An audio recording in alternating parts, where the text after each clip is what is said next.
আসসালামু আলাইকুম ভিউয়ার্স, আমি বাংলাদেশি ব্লগার ফজিয়া আরেকদিন আপনাদের সাথে ব্লগ শেয়ার করার জন্য চলে এসেছি। আশা করি যে যেখান থেকে আজকে ব্লগ দেখছেন সবাইকে জানাচ্ছি আমার ব্লগে স্বাগতম। সবাই কেমন আছেন? আলহামদুলিল্লাহ আমরা তো ভালো আছি, আশা করি আপনারাও ভালো আছেন। আজকের ব্লগটা শুরু করছি সন্ধ্যা থেকে। কিছু পিঠা আনা হয়েছে, তারপর ফালাকের খুবই পছন্দর কলা আনা হয়েছে, আর খুবই সুন্দর ফ্রেশ একদম পেয়ারা পেয়েছিল, নিয়ে আসছে। আর ঘরে চিনি ছিল না, বিদায় বলে চিনি নিয়ে আসছে। তো এগুলো টুকিটাকি প্রত্যেক দিনই কম বেশ কিন্তু আনতে হয় সংসারে, সবসময় সব কিছু মানে আগে থেকে এনে রাখা যায় না। এই আর কি, অনেক সময় দেখা যায় শেষ হয়ে গেল তারপর গিয়ে রাখা হয় এনে। তো এখানে পিঠা এখন সন্ধ্যার নাস্তা করব। আর যেহেতু ভাবা পিঠা, তারপর চিতই পিঠা, এগুলো শীতের পিঠা, খুবই টেস্টি পিঠা হয়ে থাকে। আর এখন প্রায় শীত চলে এসেছে, বিদায় বলে এই পিঠাগুলো একটু খেতে বেশি আকর্ষণ আসে কম বেশ সবারই। আর যারা যারা পিঠা লাভার আছেন তাদের কাছে আরও বেশি আকর্ষণ হয়।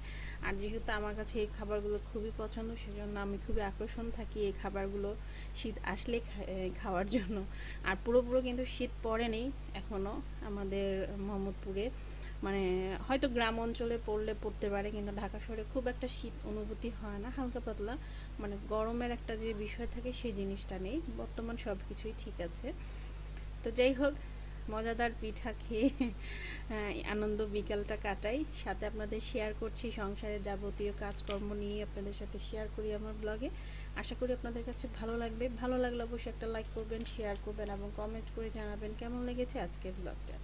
তো এখানে আরও সকালে আরও কিছু বাজার নিয়ে আসা হয়েছিল, যেরকম মাছ আনা হয়েছিল, সেগুলো কেটে টেটে ফ্রিজে রাখা হয়েছে। তারপর পেঁয়াজ শেষ হয়ে গিয়েছিল, পেঁয়াজ আনা হয়েছে। তেল শেষ হয়ে গিয়েছিল, তেল আনা হয়েছে। তো সারাদিনের রান্নাবান্না তো আর খুব একটা করা হয়নি। এবার এখন পুঁটি মাছ ভেজে নিব। এর আগে ব্লগে দেখিয়েছিলাম পুঁটি মাছ ভেজে রাখবো, তো সেটা দিনে আর করা হয়নি, যেহেতু রাত্রে খাবো যখন তখন গরম গরম ভেজে নিব সেই চিন্তায় বিদায় বলে এখন পুঁটি মাছটা ভেজে নিচ্ছি। আর আমি আগে থেকে ভালো করে ধুয়ে তারপর মশলা মাখিয়ে রেখেছিলাম। তো এখন বড় একটা ফ্রাই প্যান নিয়ে নিলাম, আপনারা দেখতে পাচ্ছেন এটা কিন্তু বিশাল বড় একটা ফ্রাই প্যান আমার আছে। তো সেটার মধ্যেই পুঁটি মাছটা ভাজার জন্য দিয়ে দিলাম। দেখা যায় যে বড় একটা ফ্রাই প্যান নাতে কি হয়েছে, মানে ঝটপট কাজগুলো সেরে যাবে, একটু বড় সড়ো থাকলে আর কি তাড়াতাড়ি হয় রান্না বান্না। সেজন্য আর কি আমি এভাবে করে বড় একটা ফ্রাই প্যান নিয়ে নিলাম। আর কিন্তু এই ফ্রাই প্যানটা ভেবেছিলাম যে এখন নিচে নামানো থাকে, যে রান্নাঘরের তেল কাজটা পড়ছে এটা এখন সরিয়ে ফেলবো যেহেতু লাগে না। কিন্তু যেদিন সরিয়ে ফেলবো বা উঠিয়ে রাখবো ভেবেছিলাম, সেই দিনই দেখলাম যে রান্নার কাজে ইউজ করছি। তো যাই হোক, ফ্রাই প্যান যেহেতু কিনেছি তো সেটা তো ইউজ কম বেশ করতেই হয় এই আর কি। আর পুঁটি মাছ খেয়ে তো অসম্ভব মজা হয়েছে, ভালো লেগেছে আলহামদুলিল্লাহ, শুকরিয়া। শুকনা ভাত, পুঁটি মাছ ভাজা, ডাল, এগুলো খেতে, এভাবে খাবারটা খেতে খুবই ভালো লাগে।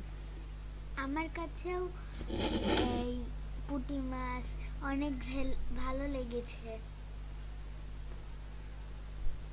তো এই যে আমার মাছটা ব্রাউন কালার, মানে লাল করে যেটাকে ভাজা বলা হয় সেটা করা হয়েছে, আমি সব উঠিয়ে নিচ্ছি। আর সরিষার তেলে ভাজার কারণে হয় কি একটু ফেনা ফেনা হয়ে যায়। আর যে সরিষার তেলের একটা ভাপ, তারপর চুলার একটা ভাপের কারণে এসে ক্যামেরায় লেগে গিয়েছিল, আমি সেটা দেখিনি। পরে দেখলাম যে একটু ঘোলাটে ভাপ হয়ে গেল।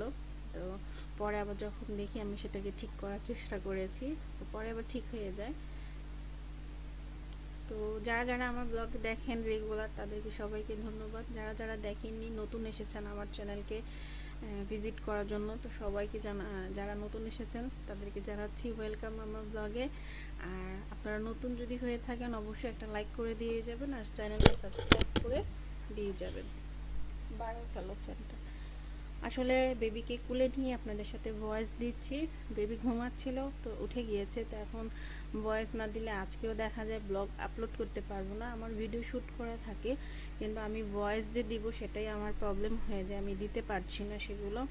তো বিদায় বলে আর কি বেবিকে কুলে নিয়ে আজকে ভয়েস দিচ্ছি এই আর কি।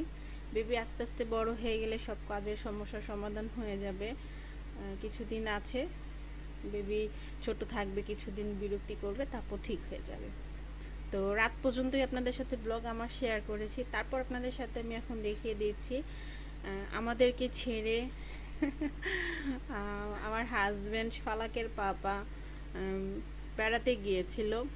তো আসলে আমাদেরকে অনেক বলছে চলো যাই একসাথে ঘুরে আসি, কিন্তু আমার এত ছোট বেবিকে নিয়ে আমি কোথাও এখন বর্তমান যেতে চাচ্ছিলাম না, কারণ অনেক রিস্ক হয়ে যাবে। হয় এয়ারে যাই বা ট্রেনে যাই, যেভাবেই যাই বেবিকে নিয়ে যাওয়াটা এখন কষ্টকর হয়ে যাবে, কারণ ছোট বাচ্চা। কারণ বেবিরা তো সারাক্ষণ ঘুমিয়েই থাকে, আর কুলে কুলে কতক্ষণ রাখা যায়, হাত ব্যথা হয়ে যাবে, তারপর বেবি ঘামিয়ে যায়, কষ্ট হবে। মানে টোটাল একটা ছোট বাচ্চাকে নিয়ে যাওয়াটা অনেক কষ্ট হয়ে যাবে। বিদায় বলে আমি নিজেকে মানিয়ে তারপর বললাম যে না আমি যাব না, কিন্তু আমার অনেকেও ইচ্ছা ছিল বেড়ানোর, কারণ 1 বছর হয়ে গিয়েছে কোথাও যাচ্ছি না। গত বছরে গিয়েছিলাম কক্সবাজার। তো প্রত্যেক বছরই একবার করে ঢাকার বাইরে বেড়ানো হয় আমাদের কম বেশ, তো হলো না। তারপরও ফালাকের পাপার ইচ্ছে, ও গিয়েছিল যে 2 দিন একটু ঢাকার বাইরে ঘুরে আসবে। তো কোথায় গিয়েছিল সেটাও বলে দিচ্ছি ফার্স্টে, তারপর বাকি ঘটনাগুলো বলছি। গিয়েছিল ও আপনার শ্রীমঙ্গলে। সে শ্রীমঙ্গল খুব পছন্দ করে, আমরা এর আগেও গিয়েছিলাম। তো ট্রেনে জার্নি করে যাচ্ছে, তো খুবই সুন্দর পরিবেশ দেখতে পাচ্ছেন, দিনের আলো রোদ। তো দিনের জার্নিংয়েই বের হয়েছিল, সকাল 6টা বাজে বের হয়েছিল, 7:30 না 8টার ট্রেন ছিল, সারাদিন জার্নি করেছে। তো এই যে সবুজ গাছপালা, আসলে আমাদের বাংলাদেশ সবুজে ভরা। তো মানুষের মন মাইন্ড একটু ফ্রেশ করে দেয় আমাদের দেশের পরিবেশগুলো, আর খুবই ভালো লাগে একটু মাঝে মধ্যে ডিফারেন্ট পরিবেশে যেতে আর কি। তো যেটা বলছিলাম, তো আমাদেরকে নিয়ে যেতে চেয়েছিল, আমরা যেতে চাইনি। ফালাক তো এক পায়ে রাজি ছিল যে আমি পাপার সাথে বেড়াতে চলে যাব, পরে আবার বললো যে না আমি যেতে দেইনি, মেয়ে মানুষ। ওর পাপা দেখা যায় যে অনেক সময় দেখা যায় ফালাক ওর পাপার সাথে কথা শোনে না। আসলে ওর পাপার কথা ফালাক খুব একটা ভয় পায় না, মানে পাপার সাথে ফ্রেন্ডলি অনেক দেখা যায়। আসলে সৈকত ওভাবে মেয়েটাকে বকা বা মায়ের এগুলো দেয় না। তো দেখা যায় দুইজনের মধ্যে অনেক সময় যতক্ষণ থাকবে ফালাক, অনেক সময় দেখা যায় পাপার মেয়ের মধ্যে দুষ্টামি হতেই থাকে, চলতেই থাকে। তো দেখা যায় আমিও অনেক সময় সেগুলোকে বকা দিয়ে ফালাককে ঠান্ডা করি। তো এগুলো কারণে সেজন্য যেতে দিইনি ফালাককে, যে থাক না বাসায় থাকো, তুমি যেতে পারবে না পাপার সাথে, পাপা একাই বেড়ায় আসুক। আর ফালাকের তো ইচ্ছেই নেই ওর পাপাকে একা যাওয়ার জন্য, দেওয়ার জন্য। কারণ সৈকত যখন সকালবেলা ঘর থেকে কাজে বের হয় আর বিকেলবেলা লেট হয়, তো ফোন করে কান্নাকাটি শুরু করে দিবে, পাপা তুমি কখন বাসায় আসবা, এক্ষুনি বাসায় আসো। তো 2 দিনের জন্য মেয়েকে ছেড়ে দিবে, মেয়ে ছেড়ে দিবে পাপাকে, তা তো আর হয় না। তো সেই জন্য বিদায় বলে আমরা আমাদের বোনের বাসায় আমি চলে গিয়েছিলাম, কারণ ওর একটা সঙ্গী লাগবে খেলার, বা ওকে ব্যস্ত রাখার জন্য আমাকে কোথাও যেতে হয়েছে ঘরের বাইরে। আর যদি আমি ঘরে থাকতাম তাহলে ফালাক কান্নাকাটি অবশ্যই করতো। সেজন্য আমি আমার বোনের বাসায় চলে গিয়েছি। তো ও খেলাধুলার মধ্যে মাহিনুরের সাথে ওর মনটা ফ্রেশ ছিল, মগ্ন ছিল খেলার মধ্যে। তো পাপার কথাটা একটু চিন্তা কম করেছে, পাপাকে একটু মিস কম করেছে আর কি, করেছে কিন্তু কম করেছে আর কি। তো এই যে কথা বলতে বলতে সৈকত আরও অনেক ব্লগ নিয়ে এসেছিল আমার জন্য, তার নিজের ব্লগের চ্যানেলের জন্য। তো সেভাবে করা হয়নি ভিডিও, আরও আগে শেয়ার করতাম কিন্তু করতে পারিনি। তো ভাবলাম আজকে আপনাদের সাথে শেয়ার করি। তো প্রায় কাছাকাছি চলে আসছেও, নেমে যাবে। তো আমিও আসলে এখানকার যে জায়গাগুলোর নাম জানি না, বলতে পারবো না। এই যে পাহাড়, খুবই সুন্দর পরিবেশ। যারাই যেত আমরাও যেতাম, মাইন্ড ফ্রেশ হয়ে যেত, কিন্তু যেতে পারলাম না। যাই হোক, নেক্সট কখনো যাব। তাও দেখা যায় ডিসেম্বরে যাওয়ার আবার প্ল্যানিং করছে সৈকত, যে ডিসেম্বরে আমাদেরকে ফুল ফ্যামিলি নিয়ে যাবে আর কি। বেবি একটু বড় হয়ে যাবে। তো আমি বললাম না, এই শীতেও কোথাও যাব না, কারণ বেবিকে 6 মাস না হওয়া পর্যন্ত আমি কোথায় যাব না।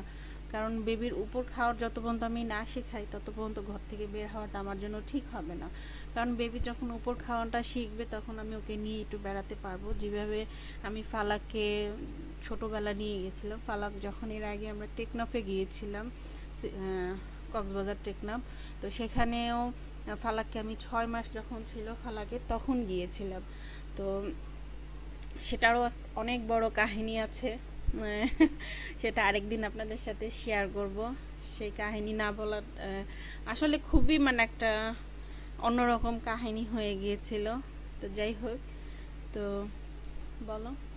আর এই নদীটার আর গাছপালা দেখতেছেন ওইটা হলো ইন্ডিয়া, পাপা আমাকে বলেছিল। হ্যাঁ, অলরেডি এইখান থেকে অনেকে ঘুরে এসেছেন আর অনেকে হয়তো বা ঘুরেন নাই, যান নাই। আমি যখন ফালাক ছিল না তখনই আমি একবার গিয়েছিলাম। ওই যে সে যে বললাম, আমরা কিন্তু প্রায় আমার বিয়ের 11 বছর হয়ে আসতেছে ডিসেম্বরে। তো এই 11 বছরে মনে হয় আমি 2 বছর বা 3 বছরই ঢাকার বাহিরে যাইনি, না হলে নানান দেশে ঢাকার বাহিরে গিয়েছি। আর কিছু কিছু জায়গায় আছে যে 2বার করে গিয়েছি, যেরকম কক্সবাজার 3বার গিয়েছি। আর এই যে এখানে এখানে একবারই গিয়েছি, তারপর যশোর গিয়েছি, অনেক জায়গা নামও অনেক সময় মনে থাকে না। তো এরকম কিছু কিছু জায়গা আছে যে আমি প্রত্যেক বছরই আমরা বেড়াতে বের হই। আর এই যে আমরা যখন গিয়েছিলাম তখন কিন্তু এই স্টলগুলো ছিল না, এখন স্টল দিয়েছে আপনার কক্সবাজারের মতো আর কি, এখানে পুরোটা গুছিয়ে ফেলেছে, যেরকম ট্যুরিস্টরা আসলে শপিং টপিং করতে পারে। তো জাস্ট আর কি সৈকত শপিং করে নেয়, কি করবে ছেলে মানুষ। আর আমাদেরকে রেখে গিয়েছে, তার যেও শান্তি সে পায় নাই, মানে আমাদেরকে মিস করতেছে, সারাক্ষণ ফোন দিতেই থাকে, কি করো, তোমাদেরকে মিস করি, ভিডিও কল দেয়। তারপর গেলাই কেন, তো এই হলো অবস্থা। তো যাই হোক, নেক্সটে আরও ব্লগ নিয়ে আসব, কেন চলে এসেছে সৈকত তাড়াতাড়ি সেটাও আপনাদের সাথে শেয়ার করব। নেক্সট ব্লগে আপনারা দেখতে পারবেন, জানতে পারবেন পুরো ঘটনাটা শোনার জন্য। নেক্সট ব্লগটা অবশ্যই অবশ্যই দেখবেন। আজকে এই পর্যন্তই থাক, আপনারা সবাই ভালো থাকুন, সুস্থ থাকুন, আমার চ্যানেলকে সাবস্ক্রাইব করে আমার সাথে থাকুন। আল্লাহ হাফেজ।